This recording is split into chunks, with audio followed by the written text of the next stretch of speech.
5 Live Drive. Tony Livesey and Claire McDonald. Now, millions of us do it. Playing video games online should be a great experience, but there are times when players come across hateful messages and even abuse. In the worst cases, interactions can become threatening and dangerous. One of the biggest game publishers, Ubisoft, is now working with Northumberland Police to discourage abusive behaviour online. Andy Robertson is a video games journalist and the author of the book Taming Gaming. Hello, Andy. Hello. How big a problem is this for the uninitiated? Well, it's about 0.01% is what this Ubisoft call centre quotes as kind of the number of serious problems. But I think it's often a perception that we kind of think that these games communities, we label them as toxic. I think the reality is that they're a whole mix of people. And, you know, when people get together on any sort of social platform, whether that's a game or social media, you have a mixed experience. And obviously the owners of those areas, of those online spaces, have a role to play in steering them towards healthy, positive play. Yeah. Again, for the uninitiated, Andy, if you're in an online gaming session, does somebody have to be invited into that group, or can they join in just by virtue of playing the same game?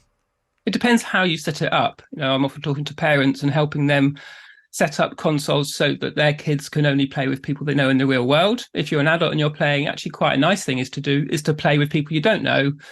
But when you go into a game, you have the option of saying, do I want to play with strangers or do I want to play people in my sort of social circle? But commonly, you will be put into a match with lots of people because the excitement is proving you're the best in this kind of open market of competition. And that straight away is where my parent radar is going, whoop, potential problems here. Yeah. And so, you know, my kids did it. There won't be many parents listening to this who haven't walked past the bedroom of a teenage kid and heard all the shouting and screaming going on. They've just got a pair of headphones on and they're playing online. So how does a parent police it? How do the police police it? How do Ubisoft police it? What are the mechanisms that they're hoping to bring in? I think what's interesting about this Ubisoft story is that they're having a close conversation and some training and some exchange with their local police force so that they can identify when there is a problem that is edging into that extreme of sort of a criminality. They can then report that to the police.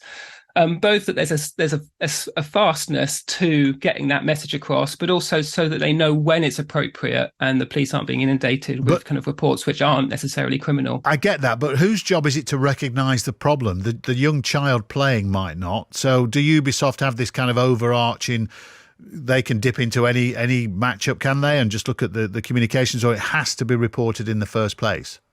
These are reports from players. Yeah. They will do. There's a degree of monitoring of conversations. But if you're being groomed, you're not necessarily going to report that because you're not necessarily going to know at that point that something's wrong. Exactly. And they will monitor particular keywords and they're good at doing that. But I think there's nothing as good as a parent being involved in the sort of the gaming life of a child, particularly when they're younger. So the advice I offer is, you know, play together as a family, keep those sort of consoles in family spaces for as long as you can, but create an open conversation so that if your child has a worrying experience in a game, they're not going to be like, oh, I better not tell mum and dad because I'm going to lose my game. Like, they'll take it away.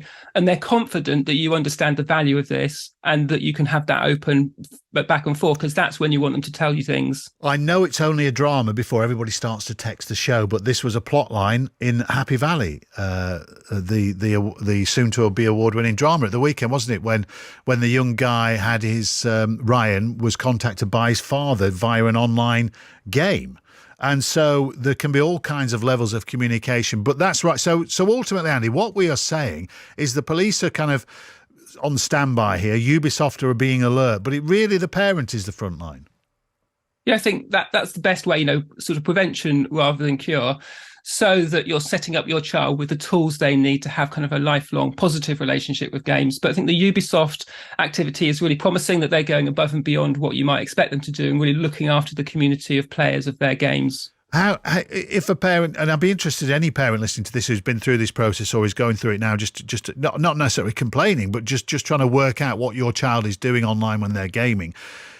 Is the safer aspect, Andy, to just say to a child, you can only play in groups where I know everyone involved, rather than have that invite to a stranger? It might curtail the fun a little bit, but it's that makes you breathe a bit easier, does it not?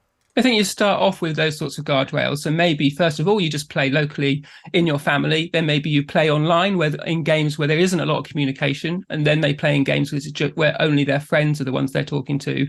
but they need to learn these skills, and they kind of need to make these mistakes in a kind of a safe space with you present, so that they then can learn. We're not trying to avoid them. Kind of, it's like playgrounds. Kids need to run around, fall over, scrape their knees. If you wrap them in cotton wool, they're never going to learn. So it's kind of setting them up so that they gain the skills that they need, rather than us helicoptering in and kind of all snow ploughing out the problems. Andy, thanks very much for that. Great. I love stuff that starts conversations, and that will in many households around the UK. Thanks very much, Andy Robertson, video games journalist and the author of the book Taming Gaming.